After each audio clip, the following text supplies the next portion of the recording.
And thank you for Monique. She's going to be our translator today.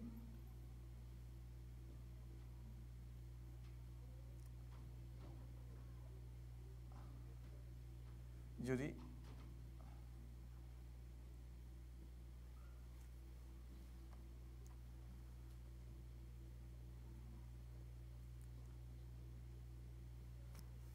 Judy, do you have clicker?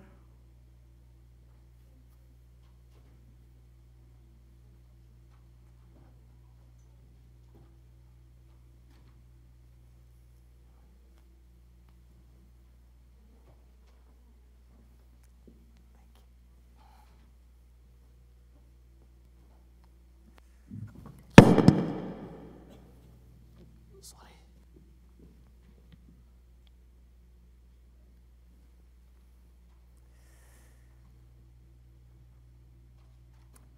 Saudara yang dikasihi Tuhan, kata dedikasi di dalam bahasa Indonesia itu berasal dari kata dedication dalam bahasa Inggris. Dan kata ini mengandung dua arti, saudara. Pertama, dedikasi itu adalah pengorbanan tenaga, pikiran, dan waktu demi keberhasilan suatu usaha atau tujuan mulia. Misalnya begini, saudara. Ketika saya melayani di sebuah gereja di Jakarta, seorang bapak sehari-hari bekerja sebagai akuntan di sebuah perusahaan. Tiba-tiba dia menyampaikan omongan begini, Pastor, setiap hari saya pergi kerja jam 6 pagi karena kantor saya di Cikarang, di Jakarta Cikarang. Pulang ke rumah hampir jam 9 malam. Tapi hari Sabtu saya selalu libur. Saya senang ikut doa pagi setiap Sabtu di gereja. Dan saya mau mendedikasikan waktu saya dari jam 9 pagi sampai jam 12 hari Sabtu untuk mengurusi pembukuan gereja. Dan dia sangat komitmen untuk melakukan itu bertahun-tahun. Nah, itu dedikasi. Yang kedua, dedikasi ini juga bisa berarti pengabdian untuk melaksanakan cita-cita yang luhur dan diperlukan adanya sebuah keyakinan yang teguh. Misalnya, dalam perjalanan dari rumah saya ke Women Fellowship beberapa waktu lalu di tempat email, Ibu Tio bercerita bahwa sebagai orang Batak kami bersyukur untuk para misioneri yang mau datang berkorban, bahkan beberapa di antaranya mati demi membawa kabar keselamatan bagi orang-orang Batak. Kalau tidak ada orang-orang yang berdedikasi seperti mereka, mungkin sampai saat ini kami tidak pernah mengenal Tuhan. Nah, saudara yang dikasihi Tuhan, topik hari ini ialah mengenai Hanukkah. Apa sih Hanukkah ini? Hanukkah atau dedication adalah salah satu perayaan orang Yahudi yang dirayakan pada pertengahan bulan Desember.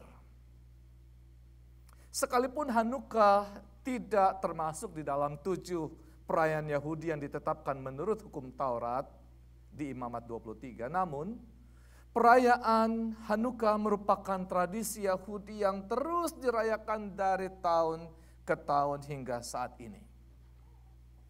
Apa sih, saudara, sebenarnya makna dari perayaan Hanukkah ini? Saudara, secara singkat saya mau cerita sedikit tentang latar belakang perayaan Hanukkah ini. Hanukkah ini, saudara, hari di mana orang Yahudi memperingati suatu peristiwa yang terjadi kira-kira di tahun 165 sebelum Masehi. Minggu lalu Jim sudah menyampaikan khotbah tentang the intermediate age, the return from the exile and the birth of Jesus Christ in between. Nah, Hanukkah ini adalah hari untuk memperingati suatu peristiwa yang terjadi di masa intermediate ini. Dan kisah ini bersaudara berawal ketika seorang raja Syria bernama Antiochus IV dari dinasti Seleucid menginvasi bangsa Yahudi dan menuntut agar umat Israel tidak lagi mengikuti Yahweh dan segala ketetapannya dan mengharuskan mengadopsi kebudayaan Yunani. Inilah yang disebut dengan Helenisasi yang dipaksakan. Karena di seluruh wilayah Imperium Yunani mereka harus belajar untuk hidup mengikuti budaya Yunani, termasuk penyembahan dewa-dewi Yunani. Dan praktek agama Yahudi dilarang, termasuk sunat. Nah, untuk memastikan bahwa tidak seorang pun dapat beribadah kepada Yahweh, maka Antiochus mencemari bait Allah di Yerusalem. Dia menempatkan patung berhala di bait Allah dan mempersembahkan seekor babi betina di atas mezbah kudus. Dia tidak hanya menajiskan bait Allah, tetapi juga dia menuntut untuk disembah. Karena itu Antiochus memberi nama dirinya adalah Epiphanes, artinya manifestasi Tuhan. Nah, saudara, menanggapi klaimnya ini, orang-orang Yahudi menyebut dia bukan Epiphanes tapi Epimanes, artinya gila. Jadi bukan Epiphanes tapi Epimanes, gila. Saudara, Hanukkah itu memperingati kemenangan yang diberikan Tuhan kepada orang-orang Yahudi. Tuhan membangkitkan sekelompok kecil pahlawan yang dipimpin oleh keluarga Makabeus. Makabe artinya palu. Mereka mengobarkan pemberontakan yang berhasil melawan Antiochus dan mengusir orang-orang Syria dari Israel. Nah, pesta Hanukkah itu memperingati kemenangan yang diberikan Tuhan kepada orang-orang Yahudi atas Antiochus dan pasukannya. Nah, hari raya itu disebut Hanukkah atau dedikasi karena, saudara, puncak kemenangan orang-orang Yahudi itu dirayakan dengan cara menahbiskan kembali bait Allah di Yerusalem. Dalam peristiwa bersejarah ini terdapat keajaiban minyak. Dikisahkan, saudara, bahwa ketika Makabe merebut kembali Yerusalem, mereka segera berangkat untuk mendedikasikan kembali bait suci. Tapi mereka menghadapi masalah yang mendesak. Mereka membutuhkan minyak untuk menyalakan kembali pelita-pelita suci. Mereka hanya memiliki jumlah minyak yang hanya cukup untuk 1 hari. Dan butuh 8 hari penuh untuk mendapatkan minyak yang cukup untuk digunakan di bait suci. Namun semangat untuk mendedikasikan kembali begitu kuat sehingga mereka memutuskan untuk tetap menyalakan pelita-pelita itu dengan keyakinan Nes Gadol Hayasham. Nes Gadol Hayasham. Coba kita ucapkan sama-sama, saudara. Nes Gadol Hayasham. Artinya keajaiban besar terjadi di sana. Keajaiban besar seperti apa? Rupanya, saudara, minyak yang hanya cukup untuk 1 hari itu ternyata bisa terus menyala selama 8 hari penuh. Cukup waktu untuk membuat dan menyucikan minyak baru. Itu sebabnya orang-orang Yahudi merayakan Hanukkah selama 8 malam. Dan mengapa Hanukkah atau menorah itu dinyalakan selama 8 malam. Itu ceritanya, saudara. Hanukkah adalah memperingati keajaiban kuasa pemeliharaan Tuhan. Hanukkah, Nes Gadol Hayasyam, keajaiban besar terjadi di sana. Keajaiban Hanukkah adalah keajaiban dari kuasa pemeliharaan Tuhan. Kemenangan sekelompok kecil orang Yahudi di bawah kepemimpinan Makabeus atas Antiochus dan pasukannya yang perkasa menunjukkan kekuatan ajaib itu. Allah mempertaruhkan reputasinya atas janji-janjinya kepada Abraham, Ishak dan Yakub. Tidak heran setan telah berusaha memusnahkan orang Yahudi sepanjang sejarah. Antiochus adalah salah satu agen setan dalam skema jahatnya untuk menghancurkan rencana Tuhan. Daniel telah menubuatkan perbuatan jahat Antiochus, Daniel 8-11. Dan ini pun menggambarkan tentang antikristus, binatang di Wahyu 13. Nah, kalau saudara perhatikan situasi sosial politik dan berbagai krisis yang sedang terjadi, bencana alam di mana-mana, maka semua ini menunjukkan bahwa nubuatan tentang akhir zaman itu sedang digenapi. Apakah Tuhan Yesus semasa hidupnya juga merayakan Hanukkah? Saudara yang dikasihi Tuhan, dalam bacaan hari ini dicatat oleh Yohanes bahwa Yesus menghadiri hari raya penahbisan Bait Allah di Yerusalem. Itulah hari raya Hanukkah. Di saat Yesus berada di sana dan sedang berjalan-jalan di Bait Allah di Serambi Salomo. Dalam penanggalan saat ini, saudara, Hanukkah dirayakan tepat hari ini, 18 Desember. Jadi orang-orang Yahudi saat ini sedang merayakan Hanukkah, saudara. Dan mereka merayakan Hanukkah menorah selama 8 hari sampai 25 Desember. Nah, saudara, ketika Yesus berada di Serambi Salomo, banyak orang Yahudi yang datang ke Bait Allah karena hendak merayakan Hanukkah, hari raya penahbisan Bait Allah. Orang-orang yang hadir pada saat itu tentu kenangan mereka tertuju pada keluarga Makabeus yang telah berjuang mengalahkan Antiochus dan pasukannya. Makabeus dikenang sebagai seorang pahlawan yang membebaskan orang-orang Yahudi dari pasukan Syria yang telah menajiskan Bait Allah. Dalam konteks inilah mereka berkata kepada Yesus di ayat 24, "Berapa lama lagikah engkau membiarkan kami hidup dalam kebimbangan? Jika engkau Mesias, katakanlah terus terang kepada kami."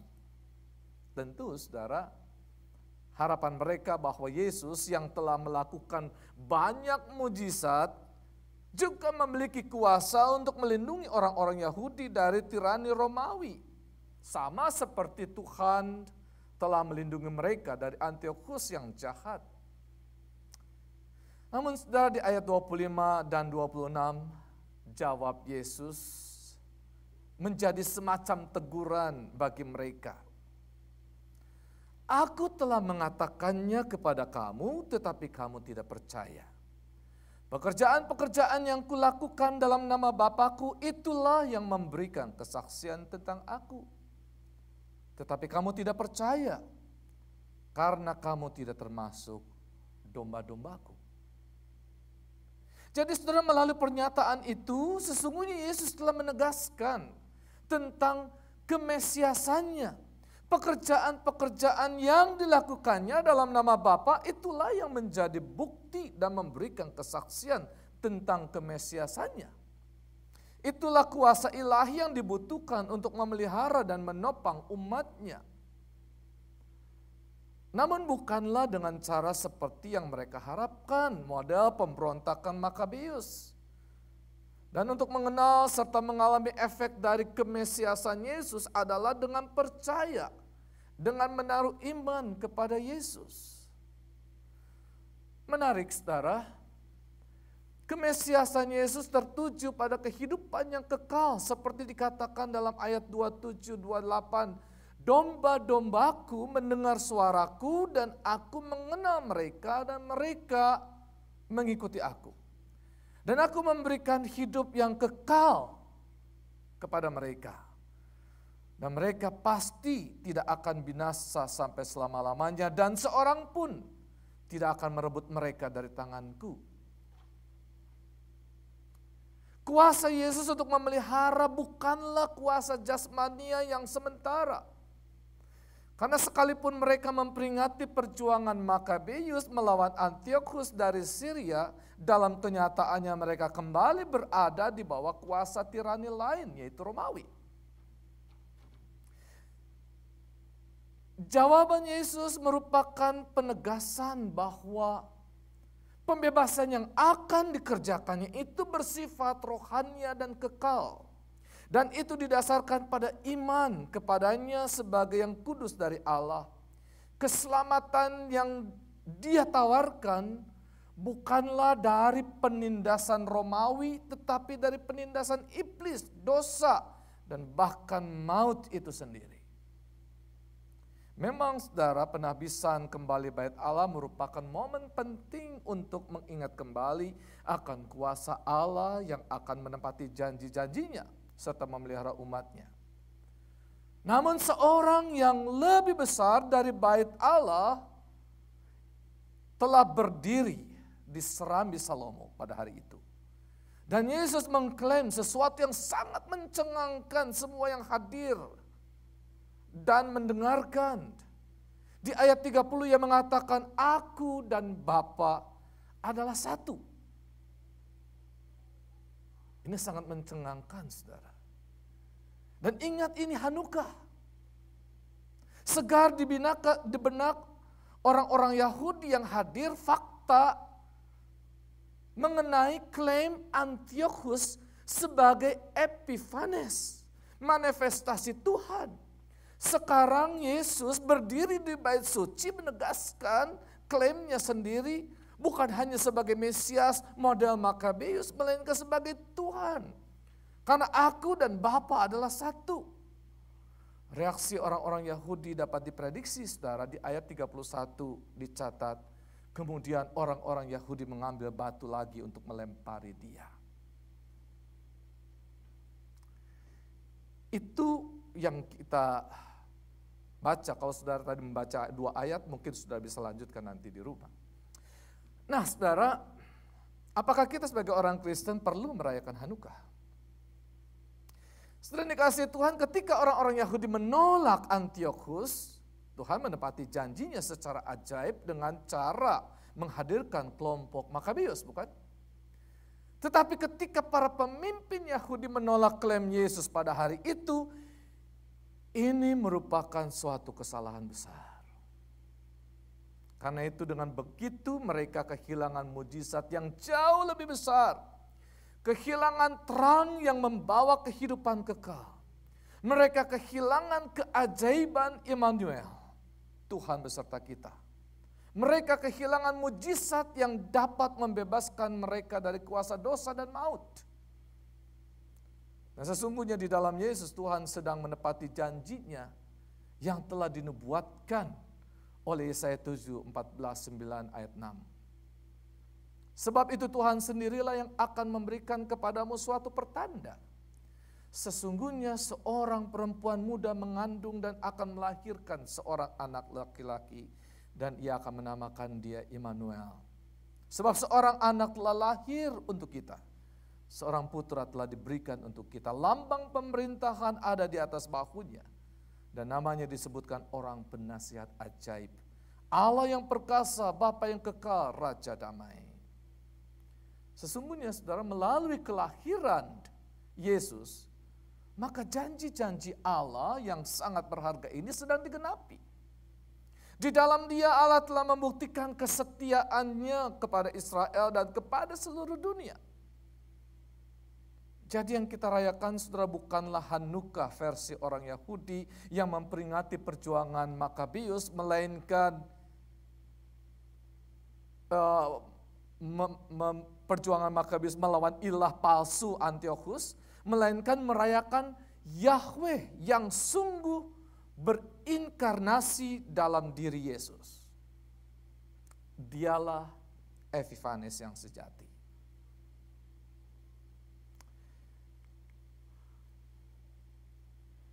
Hanukkah versi Kristen mendedikasikan diri menjadi tempat roh Allah bertahta. Sedang dikasih Tuhan, di dalam Yesus kita tidak lagi membutuhkan bangunan bait Allah di Yerusalem. Sekalipun belakangan ini gerakan Zionisme berusaha membangun kembali bait Allah di Yerusalem. Namun bagi kita, saudara, Yesus telah menjadi imam agung yang membawa dirinya sendiri ke ruang Maha Kudus. Menjadi korban tebusan yang sempurna sekali untuk semua orang. Ibrani 9 ayat 28, 10 ayat 14. Di dalam Dia kita telah diperdamaikan dengan Allah Bapa di sorga. Roma 3, 24, 25. Karena itu saudara, merayakan Hanukkah versi Kristen berarti merayakan saat saudara mendedikasikan segenap hidup kita menjadi tempat di mana Roh Kudus atau Roh Allah bertahta. Dan Paulus mengatakan dalam 1 Korintus 6 ayat 19, atau tidak tahukah kamu bahwa tubuhmu adalah bait Roh Kudus yang diam di dalam kamu? Roh Kudus yang kamu peroleh dari Allah dan bahwa kamu bukan milik kamu sendiri.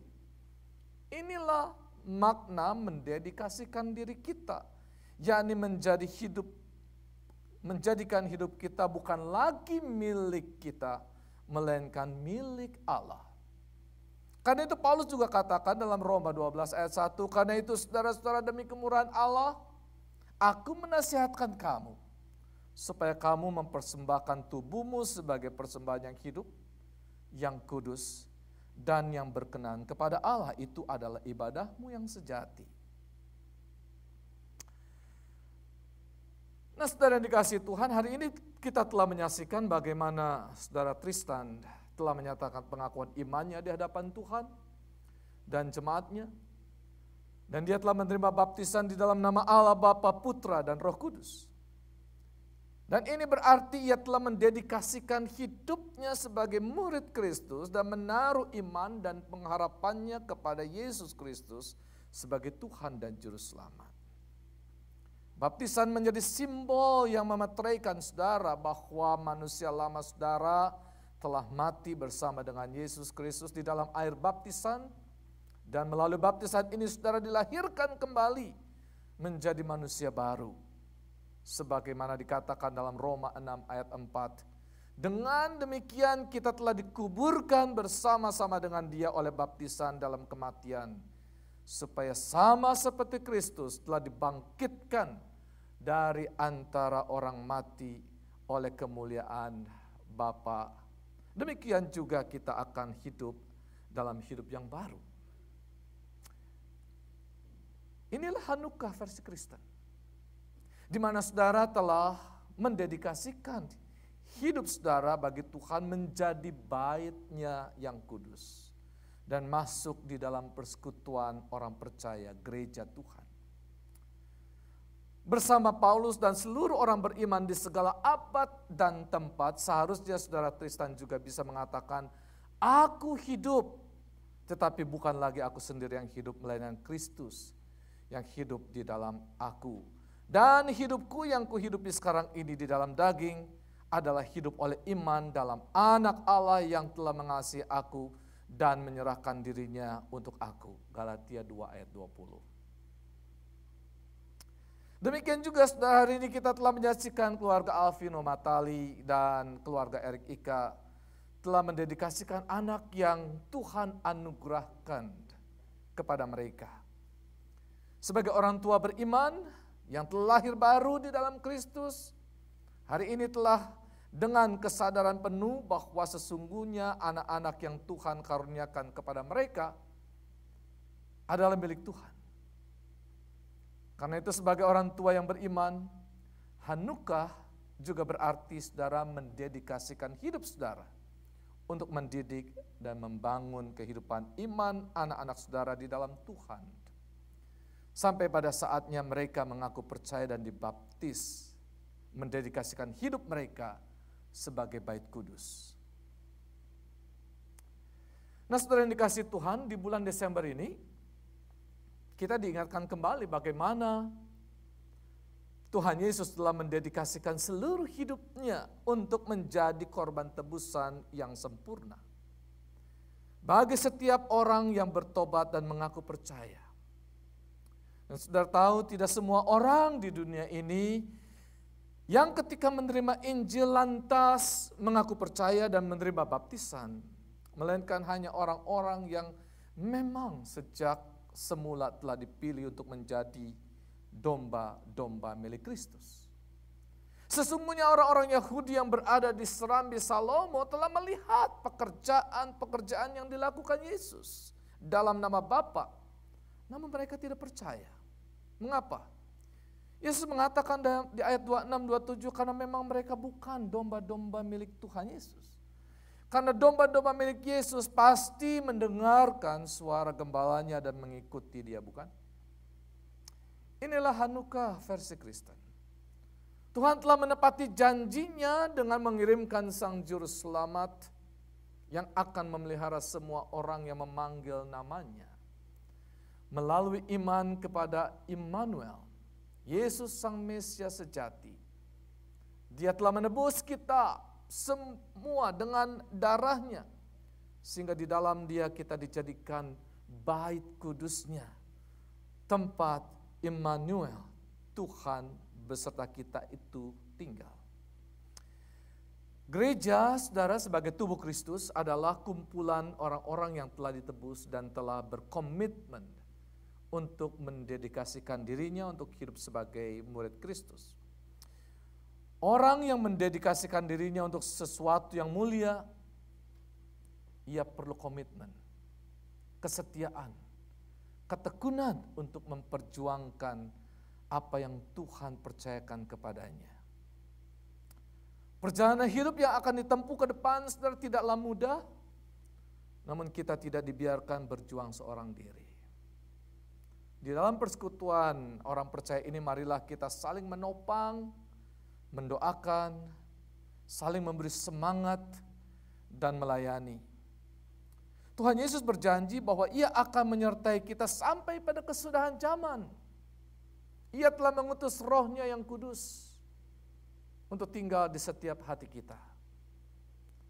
Dialah yang akan menopang, menghibur, memberikan pengertian, bahkan membantu kita dalam doa-doa yang tak terucapkan.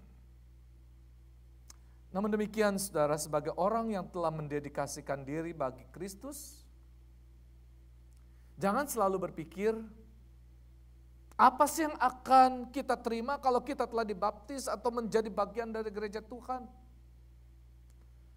Namun sebagai orang yang memiliki kedewasaan iman, pertumbuhan kita juga tergantung dari bagaimana kita ikut serta di dalam melayani Tuhan, di dalam pembangunan tubuh Kristus melalui jemaat ini. Saudara, saya akan menutup khotbah ini dengan sebuah cerita tentang sebuah istilah, saudara. John Hancock Signature, saudara. Seringkali ketika kita meminta tanda tangan seseorang, kita akan menyebutnya John Hancock mereka. Sebenarnya apa yang dimaksud, saudara? Latar belakang istilah tersebut begini, ceritanya saudara tahu 56 tanda tangan pada deklarasi kemerdekaan Amerika 1776. Ada satu tanda tangan yang menonjol di atas tanda tangan yang lain. Tanda tangan itu milik John Hancock, kelihatan di sana ya. Paling gede, saudara. Paling besar. Dia pada saat itu adalah gubernur Massachusetts. Mungkin pertanyaan, kok bisa sih tanda tangannya gede sendiri? Karena dia adalah orang pertama yang menandatangani deklarasi tersebut, dan dia menandatanganinya dengan tulisan yang besar dan mudah dibaca supaya Raja Inggris dapat membaca namanya tanpa menggunakan kacamata. John Hancock ingin agar orang-orang tahu dengan jelas kepada siapa dia berpihak.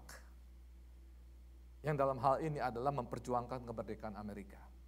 Dan komitmennya untuk negara Amerika begitu jelas sehingga ketika Raja George III menawarkan amnesti kepada semua orang yang mau berhenti berperang, John Hancock termasuk di antara sedikit orang yang terpilih untuk tidak diikut sertakan dalam tawaran tersebut, saudara. Artinya dia akan tetap berperang demi kemerdekaan Amerika. Nah, saudara yang dikasihi Tuhan, ini menjadi pertanyaan bagi kita sekalian. Seberapa besar saudara mau sungguh-sungguh berkomitmen dan mendedikasikan hidup saudara bagi Tuhan yang telah menebus hidupmu. Kiranya Tuhan menolong dan memberkati saudara dalam melaksanakan tugas panggilan yang telah Tuhan percayakan kepada saudara. Amin. Saudara, ini adalah ucapan yang biasa diucapkan pada saat hari raya Hanukkah. Baruch atah Adonai Eloheinu melech haolam, shehe shenyanu v'kiyamanu v'higianu lazman hazeh. Kita ucapkan sama-sama ya. Oke. 2, 3. Baruch atah Adonai Eloheinu melech haolam, shehe shenyanu v'kiyamanu v'higianu lazman hazeh. Artinya saudara, blessed be the Lord our God, the King of the universe, who gave us life and assistance and sanctification for this season. Amen.